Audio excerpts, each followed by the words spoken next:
Hey everybody, this is Rydo and we are back to another recording of Hearthstone. Today is Friday, October 12th, and I got worse with the insomnia, not better.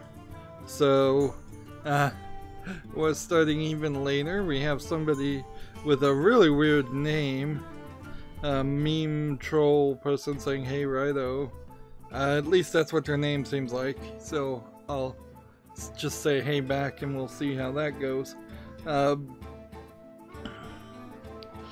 We've got a ton of work to do, and I'm noticing that it seems like now every 3 days you're getting a monster hunt or a dungeon run quest that gives you a pack of cards, which would be great if I needed any packs of cards.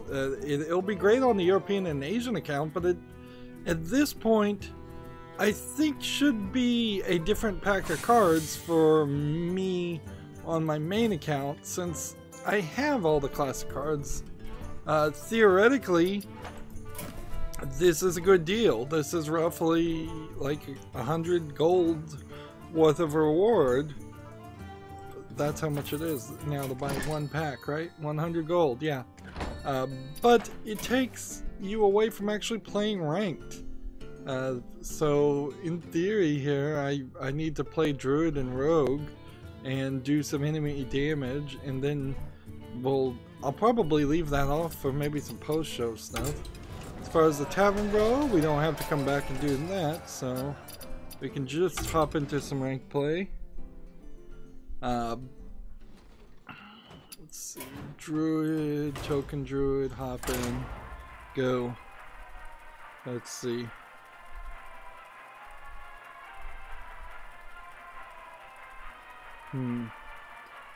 The person says and then he says his name. I don't want to put that out there too much. I changed my name a while back and I'm probably going to change it back soon. Okay.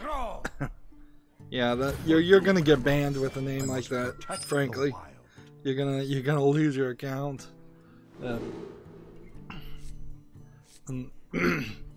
I wouldn't be trolling too much on basically anything. I mean, you could still probably get away with it on 4chan. You could probably get away with it on Reddit. But anything like Twitter, Facebook, any Google property, any kind of slightly jokey troll name is going to get over censored and cause you trouble. Let's start with the news, because we've got a decent amount of news. I think I may have just accidentally flipped that over. I watched the Web Peak stream Wednesday. It seemed to worked mostly well.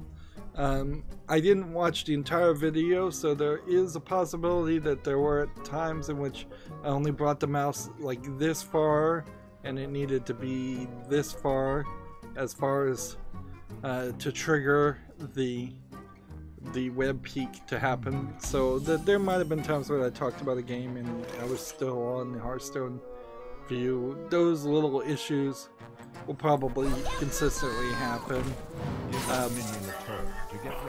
But it's not too bad of a system, because I can really just roll my mouse all the way past the edge to get that to work. This will be our second experience to see about what happened Wednesday, as far as just how much effort it was taking to do the daily quests, because I was just not succeeding at all, and I don't know if that's because I drastically reduced my focus, or if I was just having a really bad run of luck. So this will be a way of testing that. I played that wrong. Oh well. I was gonna try and have this one attack, but I guess this works just as well.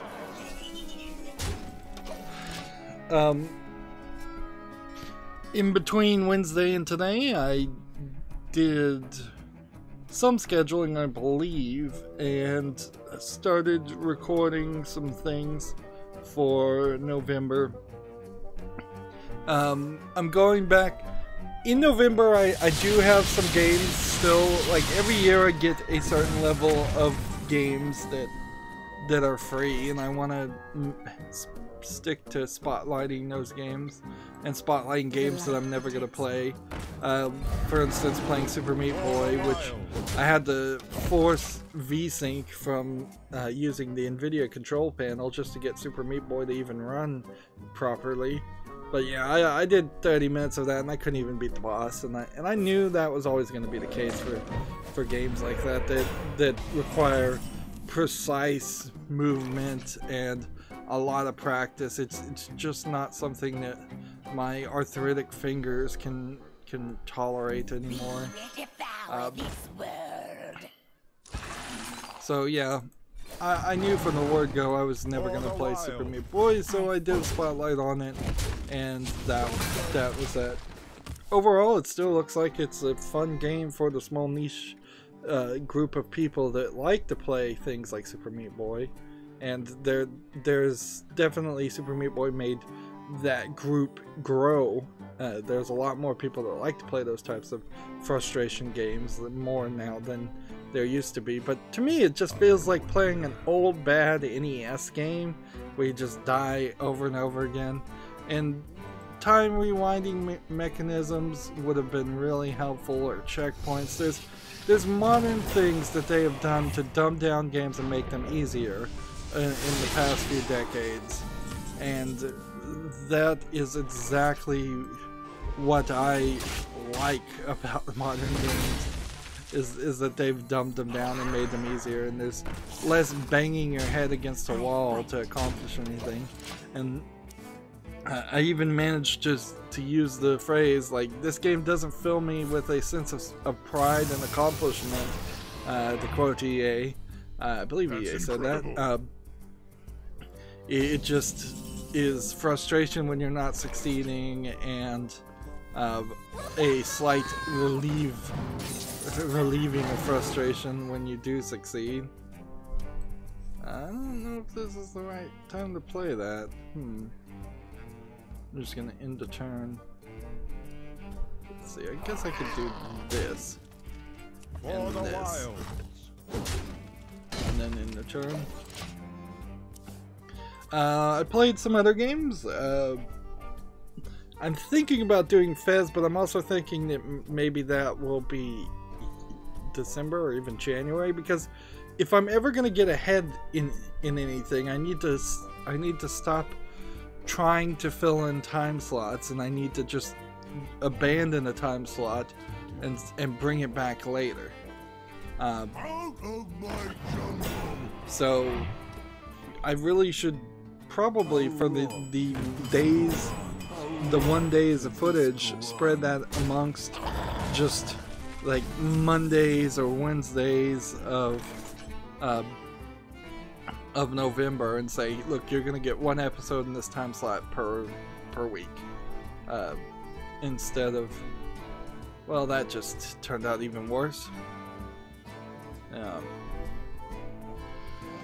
Well, let's just do this and see what happens. For the wild. I really do want for October to do a look at my wish list and get that removed from, get a lot of games removed from that, and do some unique footage and content that way. And if I'm gonna do that, I need to be recording that right now. But some other games I got done besides Super Meat Boy is I did the student project To the Core, which was an interesting game. I'm in the middle of doing Back to Bed, which was a game that originally was a student project, and it's really not as good as To the Core is, which is and like I'm halfway through with Back to Bed. I played a Sega game that I got for free called Renegade Core or Renegade Ops, which looked like a pretty good game, but it's a driving top-down twin-stick shooter game, and it really was just a good reminder to myself that, you know what, you don't really like driving top-down twin-stick shooter games. You know, to be fair, if it was a flying around top-down twin-stick shooter game, it wouldn't have been much of a different experience. It really would have just it really would have just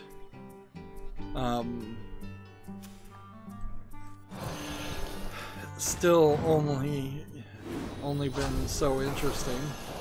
To the Core was kind of weird because it has mixed reviews. Even though it's free on Steam, you can get it right now and play it, and I recommend people actually do download and play it. What it does is it randomizes the first demo level, because it's really just a demo of the game, but it doesn't tell you that it really randomizes the levels. So it seems like at the beginning it's always the same, so it seems like if you only played it for 5 minutes, you're doing the exact same level over and over again, when it's more like it's 80% the same level, and when you start getting into the second or third section, things get moved around a little bit very seamlessly. And it fails, I think, inherently to just have a big old warning screen at the beginning of launching the game to say, hey, this is a student project, this is a demo game, this is not a complete product. And without that getting drilled into people's heads, I could certainly see why people would have mixed reviews with it.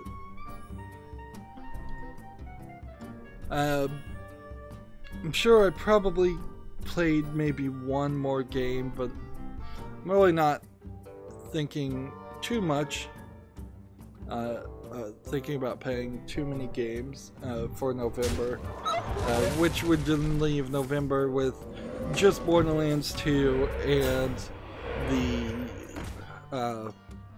the now taking up a lot of time Hearthstone Boomsday puzzle solution videos. I've found another thing to nitpick on YouTube is apparently on your main YouTube page you can create a shelf, is what they call them, which is just a row of things, whether it's a row based off of a playlist with a bunch of videos on it, or you can do one that is called multiple playlists, where you can then select playlists and do that. Unfortunately, there's like no integrated system beyond that, so so you can't make a multiple playlist, basically playlist, unless you take up one of the, I would say there are 8 shelves open to you on YouTube. So I am at the level now where I probably have at least 4 or 5 playlists for every letter of the alphabet, but I can't make 26 multiple playlists. Let's see, that was Druid, that didn't work at all. Let's try Rogue.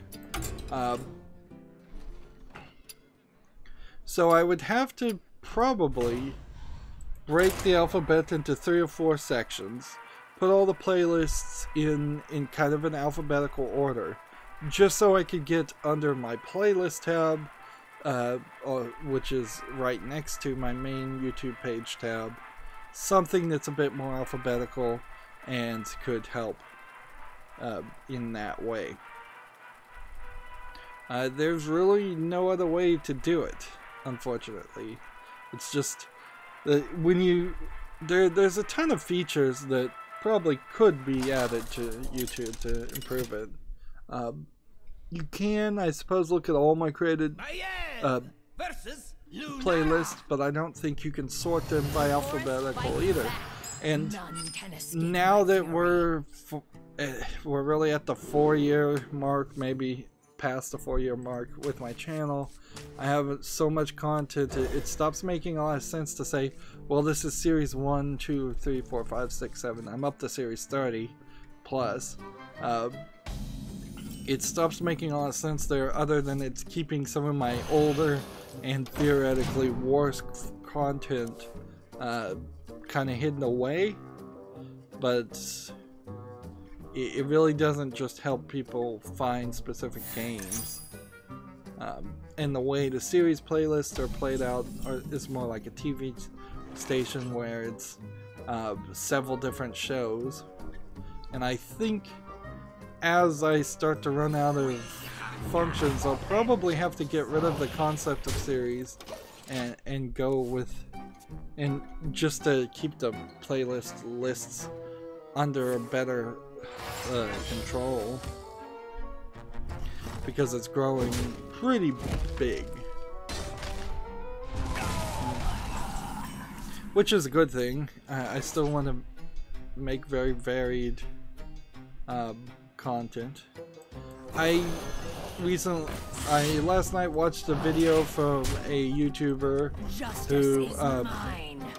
who was basically making a "I'm quitting YouTube" video, and I'm not gonna lie, a lot of it hit home pretty hard. I mean, it's the exact same things that I've thought and felt in the depressing times of YouTube, and his channel lost all steam and motivation right around the adpocalypse, like all YouTubers basically did, whether or not you were kept in the partner program or not. You still probably lost steam in the adpocalypse, because either you were big enough to lose actual money that way, or you lost any chance of ever making any money in the case of small-time YouTubers. So I guess I did a little bit better than that YouTuber, because I've maintained content. If anything, I've only failed to maintain the pace of creating and having a backlog. And because I haven't had enough of a backlog or grown my backlog, if there is a Adpocalypse 2.0 that happens, it probably would hurt my channel more than people would think.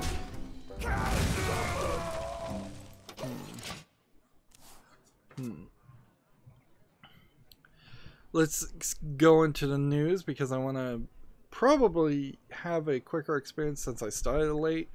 I don't generally, I think I want to go to 11 p.m.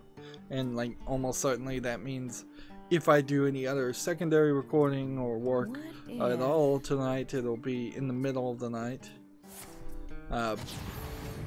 Game of Citra has an article, Valve under investigation by the Brazilian government over violent political game. So I'm gonna try to hold off any opinions on this story until I can read it all. That way I don't come off. I certainly have a initial knee-jerk reaction to this, but I don't want to spout it until I read the whole story. So, Valve is currently being investigated by the Brazil's Public Ministry of the Federal District and Territories, the MPDFT, after Balsamito 2K18, a violent game which tasks players of purging the country of the evils of communism and the growing corruption and inversion of values that plagues his society. And that was all in the quote. Was published to Steam last week. Now, immediately I said I was going to hold my opinion, but it sounds like this might come directly under the idea of political satire and free speech. And I heard somebody explain free speech as free speech is a concept that existed before the U.S. Constitution was made. It's inside of other. Oh, I played wrong. I should have waited. Free speech is a concept that's in other. That's recognized in other countries' constitution, so that it is a general, natural human right that that exists and surpasses what one specific country tries to limit it to, which is an interesting idea. I'm not sure how much it holds up into the legal idea, but if you are looking at free speech as a human right you believe everybody should have, which is a good way to look at it, then that eliminates a lot of the arguments that happen where Twitter is a private company, they can censor whatever they want. Google is a private company, they can censor whatever they want. That still will, in my mind, when you look at free speech as a human right, you can look at it that way and argue it that way at least. Moving on with the story, the company has drawn criticism over the past few months after introducing a policy change which loosened what content could be sold on the platform. So you can see this Gamma Sutra article immediately is attacking Valve for not censoring itself, which, I mean, they will just keep beating that drum. I mean, inherently, the SJWs that run the video game mainstream media want Valve to censor lots and lots of games, and in this instance they're really having to go to a political speech and parody speech of the Brazilian election. This article goes on, however, it doesn't seem Bolsomito 2K18 it seems Bolsomito 2K18 doesn't fall under the quote trolling category, which would be grounds for the game to be removed from the marketplace even after Valve attempted to clarify the vague term. I think that's a disingenuous statement. I think Valve very specifically said they were never going to clarify trolling, because trolling can be so many different things and it's ever evolving. The article goes, as reported by Eurogamer, so Gamma Sutra is just copying Eurogamer, which clearly the Eurogamer, PC Gamer, the company that owns them, has been pushing that idea that Valve should be censoring more and more games. They've been pushing that from day one. So, skipping down to the next paragraph, according to a document, the investigation was opened up due to the game's release 2 days before the first round of the Brazilian elections, and the game's content, which clearly intends to harm the presidency of the Republic and thereby embarrass the 2018 elections and cause collective moral damages to the movement's social gays and feminists. So I can't even really blame the Brazilian government for wanting to investigate a game in the same way that they might want to investigate a political ad. Like, when you think about it, I would assume in the United States every single political ad that is paid for or run by any lobby group or by any campaigner is under some amount of scrutiny to keep an eye on it. Inherently, I think that the right response for the Brazilian government was to say, yeah, we looked at this game because people brought it up and were concerned, in the end, we found nothing to really could be actionable about it. It's political speech, it's parody, it's unpopular speech, probably, and it really didn't do any harm into the development, into the elections, because I seriously doubt this game is going to in any way sway anybody who was going to vote, or to vote a different way. I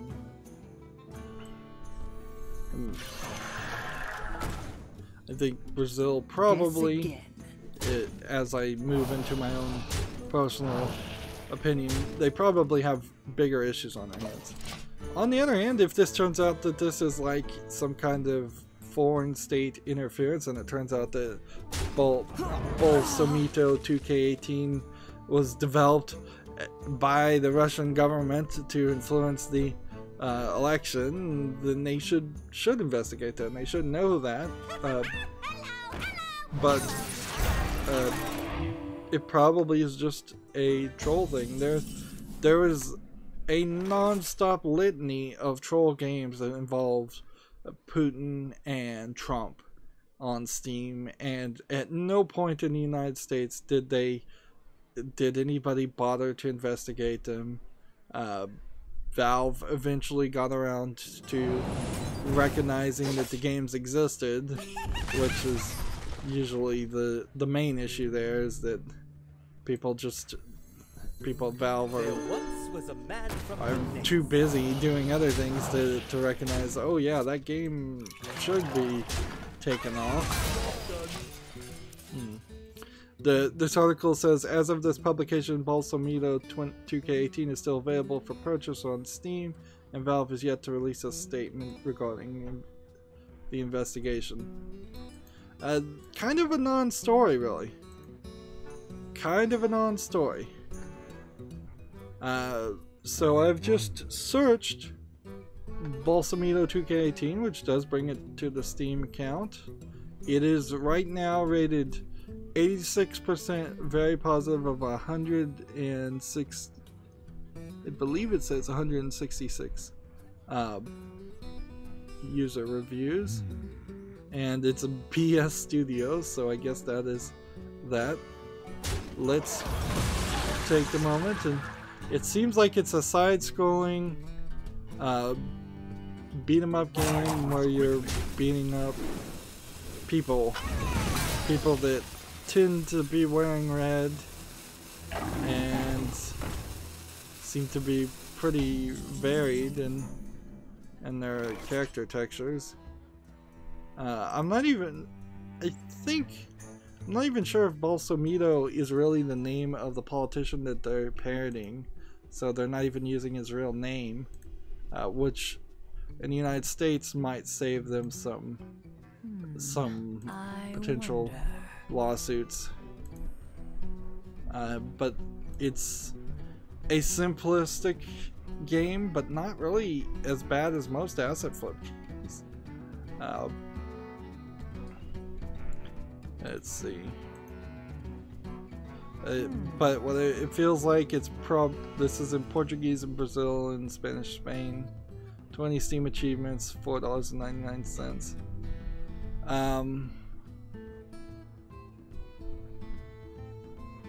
This really just looks like a political satire game. It really doesn't look incredibly offensive or incredibly even that political. I don't see any reason why this game should be singled out. I think, if anything, video games need to be considered a part of free speech and artistic speech. If you were, well, and don't even have to go if, there was a Barack Obama painting made when he was running for the first time to be president, that said hope and had red and blue colors around it, and it was very popular and it was used a lot. That hope painting was considered a artistic form and a way of expressing speech. I don't see why video games should be any different. This is a politically charged game, and perhaps maybe Steam needs some political tag that maybe filters things. Now that they've gotten past, there actually is a politics tag already, so maybe they say, hey, if this game is overtly hyper political, maybe that's something else people could opt into not seeing. But I really don't see any reason why this game should be taken down. I don't see any reason why this game should be singled out. If the country that Brazil is investigating this did like try to find Steam or ban Steam on there, they're really going to make themselves look really bad and like they're a totalitarian government that can't handle the smallest bit of criticism. One would hope that the Brazilian government can handle political satire. And that Brazil is not like China, where everything must be censored and everything must be blacked out and everything must be approved by the Chinese government, because the Chinese government inherently feels weak. I don't know if it is weak or not, but it certainly seems like it feels weak because it cannot stand up, tolerate any criticism. The other game this developer made, just for a moment, is called Platform Challenge. So unless you were inherently making a game that came out April 2018 as a preemptive move to look like you're a real company, this looks like this is a real game developer or development company that wanted to make games of moderate quality and wanted to make money on those games of moderate amounts, 99 cents. And then they felt like they had a political opinion that they could express in their chosen artistic form, and that seems like what they've done. So, there's really nothing here that tells me that it's obviously a troll game, or obviously just some foreign government trying to influence the elections, and I don't think it really was going to influence the elections.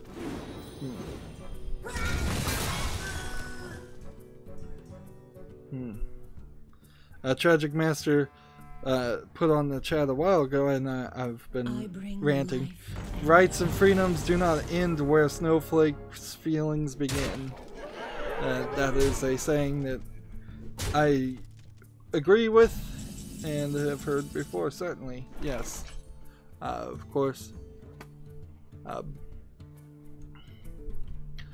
in this instance, the snowflakes in question seem to be the Brazilian government, which is particularly problematic. But let's see. Justice is mine. What can I do to not die here? Nothing, so I'll just work on my progress to doing 65 damage to the hero. This is the exact same article from the exact same source. Gamasutra has a different article. Facebook is testing a mobile app for watching Facebook gaming streams. That is kind of interesting because when you think about it, YouTube gaming, and as a separate app, has just been given up on and shuttered. And, well, not shuttered as much as merged into YouTube itself. And so as soon as YouTube gaming goes away, Facebook gaming is coming about. But you would be a real idiot. I mean, I'm usually not so abrupt on insulting somebody, but you'd be a real idiot to stream on Facebook. Like, Facebook is notoriously known for everybody hating it, losing everybody's information, selling everybody's information, and allowing people to steal your video and freeboot it, or repost it up there and make money off of it. So going on to getting an app to watch people who freebooted other people's streams doesn't sound like a good thing. You're gonna have every single streamer tell you don't go on Facebook, don't watch streams of my videos on Facebook. They all pretty much say that already. There's really just no way I think this is gonna work. Inherently, I don't know why Facebook as a company even uses the name Facebook anymore. Like, clearly the smart move would be to call it something completely different that doesn't have any name recognition, and just be this shady corporate entity that owns it. Instagram is a great example of that. Like, tons of people love Instagram and can at least turn a blind eye or don't know that Facebook owns Instagram. If Instagram changed its name to Facebook Photos or something like that, then it would lose a significant amount of people who are on there.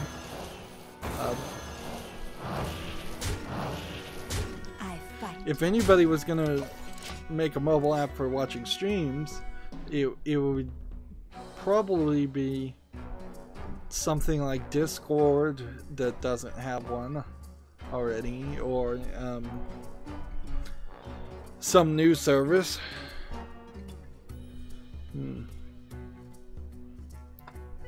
So yeah, I really don't even need to read this article to know that this is going to fail miserably.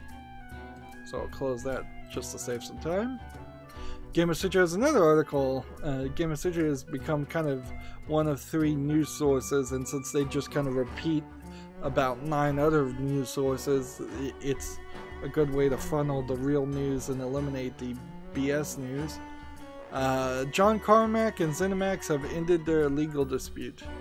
The legal battle between id Software co-founder John Carmack, who would have been, I think, the creator of Doom and Quake. I think he made he did like Wolfenstein 3D, I think is what he did. I should probably investigate more before shooting my mouth off. But John Carmack, co-founder, and id Software owner ZeniMax, which ZeniMax bought them out, and ZeniMax is a horrible company. ZeniMax also owns Bethesda, by the way, which there's some more Bethesda news coming later today. They have ended a related dispute between they've ended their dispute, although ZeniMax and Oculus's rages on. So basically, as I understand this, and this is where my quality as a reporter will be shown to be poor, is because I'll probably misremember all of this completely. I believe what happened is ZeniMax felt like John Carmack took information and knowledge that was proprietary over to create, he just kind of stole that as he left ZeniMax and id Software and created Oculus Rift. And it was kind of questionable whether that was true or not, or whether it was just ZeniMax wanted money for the massive success that Oculus Rift looked like it was going to be. This was in the early days of Oculus Rift. Nowadays, Oculus Rift doesn't really look like it's inherently super successful. And so ZeniMax was asking for like a percentage of all sales, let's see. And then Carmack was countersuing for back pay and stock options, and it was just a really ugly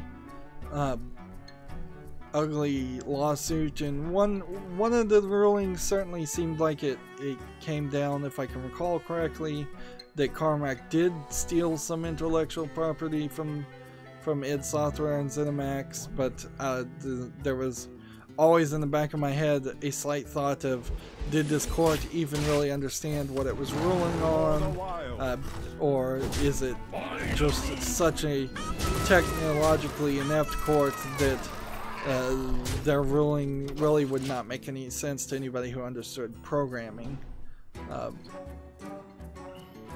I guess at this point, the quote here is, "My personal legal disputes are over," reads the tweet. "ZeniMax has fully satisfied their obligations to me for the purchase of id Software, and we have released all claims against each other." So, like, yeah, he was owed money for selling id Software to ZeniMax, I guess. The Oculus appeal, meanwhile, deals with an earlier dispute between ZeniMax, Oculus, and individuals related to the company that accused Oculus of building its flagship VR technology on tech and information illegitimately obtained from ZeniMax.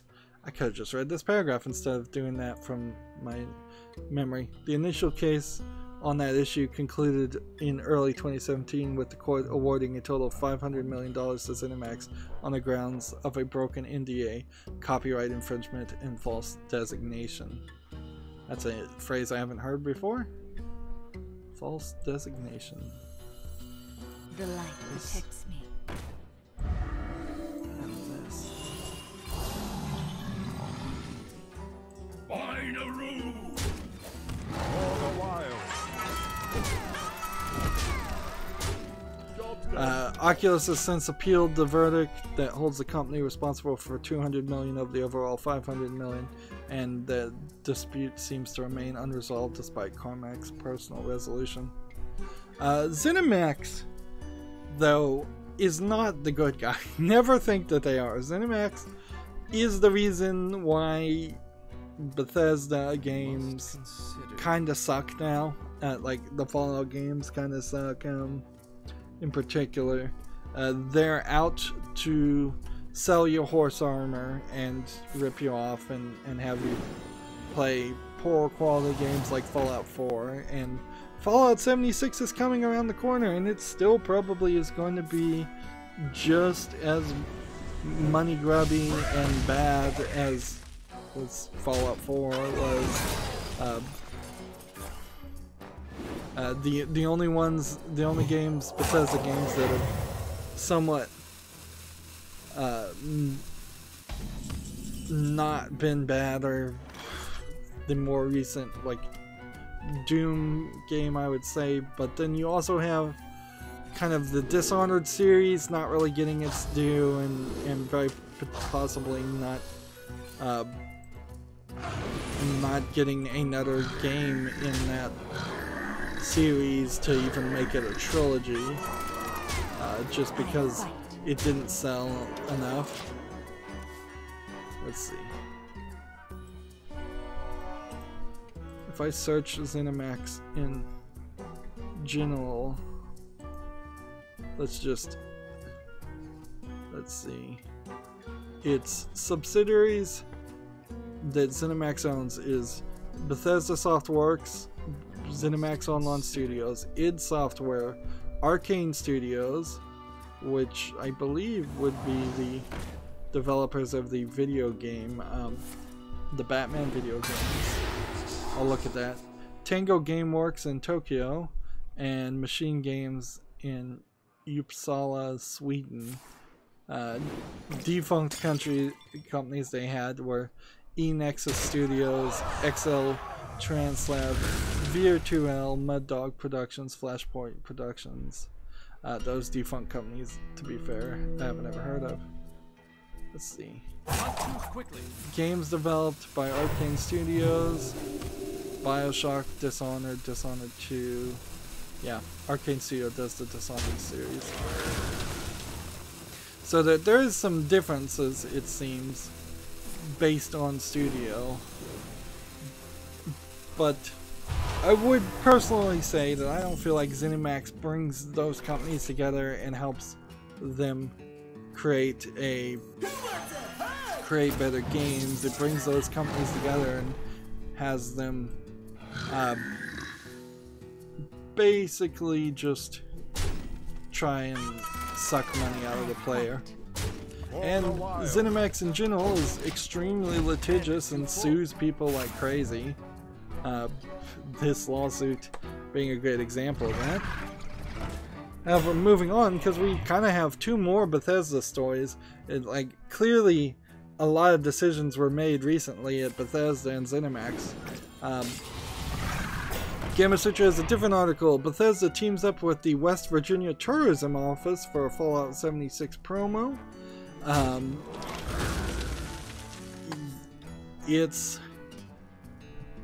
It's kind of ridiculous how much they are pushing West Virginia as a environment in Fallout 76, because to me personally, I could not care less where Fallout 76 took place. If it's just going to be a forested region, you're talking a significant portion of all of the United States is a forested region. I didn't do that right. Did not do that right at all.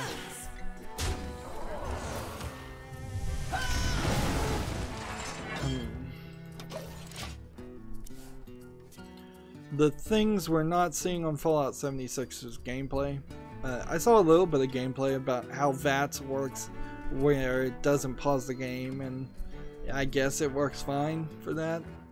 But I'm still not really seeing anything that makes Fallout 76 in any way better than Fallout 4. Fallout 4 was mediocre at best in the first place.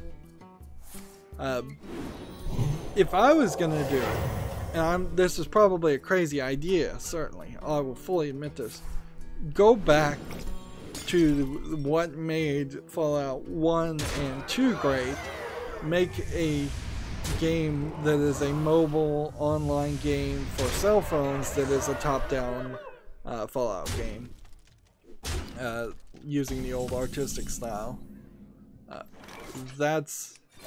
That would be a significant change. That would do something different.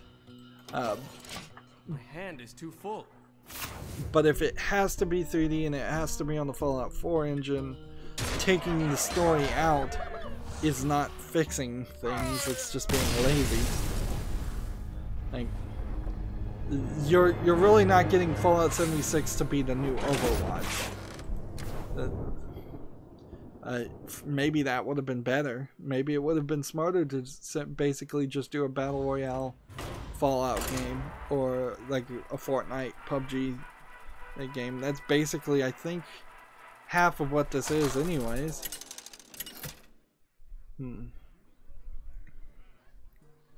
Yeah, we'll just have to wait and see. First game we looked at Steam is called Exchange. Exchange is a low poly multiplayer first person shooter madness.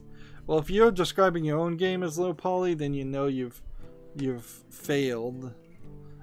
Generally speaking, if it's low poly, that's either because the Unity asset is low poly in the first place, or you've run a very simplistic filter over it. But this is a multiplayer game that doesn't look very good. First person shooter. It's in English and Turkish. That's an odd combination. Early access 15% off for $4.24. Yeah, that game is not going anywhere as far as sales. And I'm gonna try and keep things a little bit faster, so I'm gonna try to be stringent on not looking at game companies and deciding whether or not they've developed a previous game or not.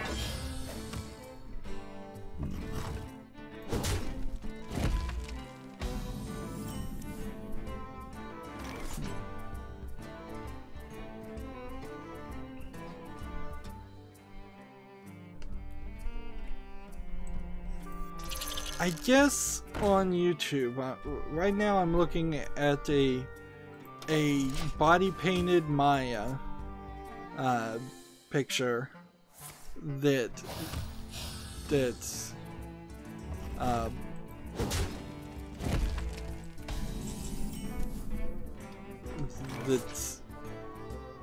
Borderlands retweeted, but the problem with any body painted picture is that most of them, which are done on Twitch, or most of them in general, are girls who are in some way topless and then they're painting themselves. So you can at least see something. Like in this picture, for instance, I can definitely see a belly button that's been painted, so I know that's paint on bare skin. Sometimes they'll do like pasties or small bra and paint over that, but for most part, it's the whole idea is to do this low quality porn in a world where you could easily get porn in so many other places. And I just think for YouTube, it's too dangerous to show this picture. And in that same thought, I would say that I feel like for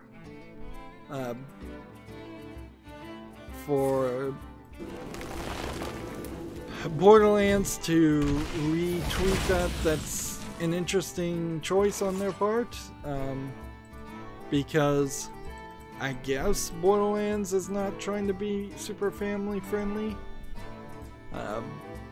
Like, it's a game where you're running around shooting people and having a lot of fun doing it, so I guess I can't really complain there. The only real issue and the irony there would be if Borderlands got their Twitter account suspended. Although, to be fair, I think Twitter is kind of perfectly fine with showing straight up pornography on their feeds. So yeah, just a weird choice, certainly. It's something you would probably not want to do. If I was running the Borderlands Twitter feature, I'd just be like, heck, we're going to be a little bit more careful and we'll do cosplay, but we're not going to do body paint. Or if we're going to do body paint, we're going to crop the image and start at the neckline, and that way, even if you can't actually see anything, we can't be accused of showing anything. Anyways.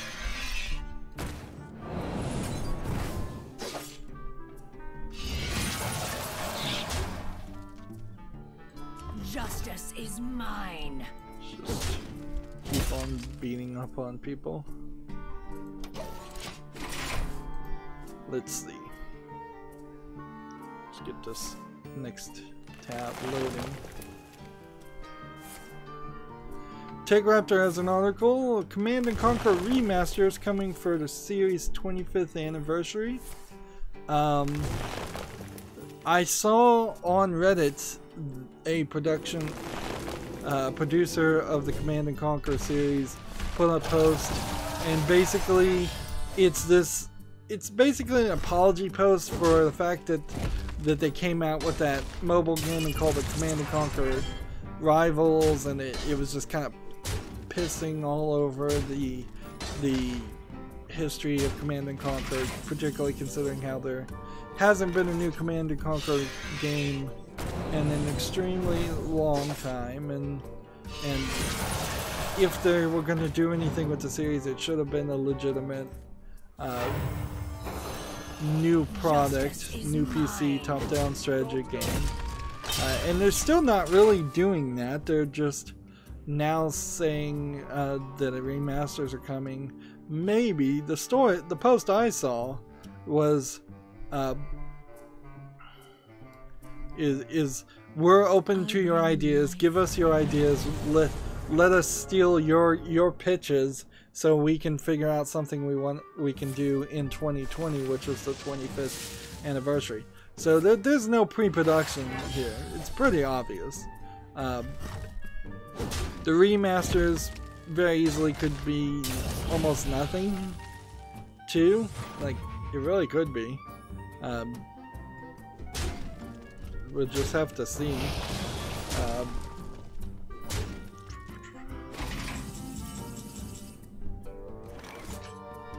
The thread does not, TechRaptor has a part in their article here, the thread does not go into any specifics about the remasters except for they will not include microtransactions. They better not. Meanwhile, Command & Conquer Rivals free-to-play is going to come out, and they really just want you to have good feelings about it, and so they're having to preemptively tell people, look, we're gonna do you right by you, when EA is probably not gonna do right by you. I mean, EA doesn't make video games anymore, basically, is what it is. And they're holding on to the rights of games when they should license it out to somebody else. I would have been happier if EA came out and said, hey, we're just gonna license Command & Conquer out to, say, the developers of a game like Tides of Numenera or XCOM, or somebody who's done something that is slightly a top-down strategy. Like if they were going to license it out to Riot Games, the makers of League of Legends, that would be fine. If they were going to license it out to Blizzard, that might be better. Or Ubisoft. Is anybody besides EA, anybody who actually has teams that actually have the funding and support to make games. As far as the Command & Conquer series, in my personal experience, is like, I have some of the old games, but some of them never came to PC. The early ones didn't. So questions certainly are abound about whether you're getting Command & Conquer 1 or 2, or whether you're only getting Command & Conquer 3 and Tiberian Sun.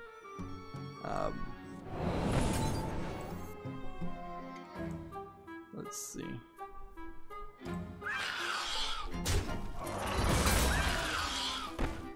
Into the breach. Let's. Warriors of the frozen wastes. Well, a meaning of taunt is in the way. Darn it! I played wrong. Played real wrong there. Well played. Into the breach.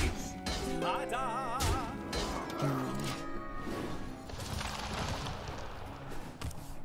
Like, really, there's, I guess, not much more story to say about the Command & Conquer's remaster. It's, at best, a vague promise.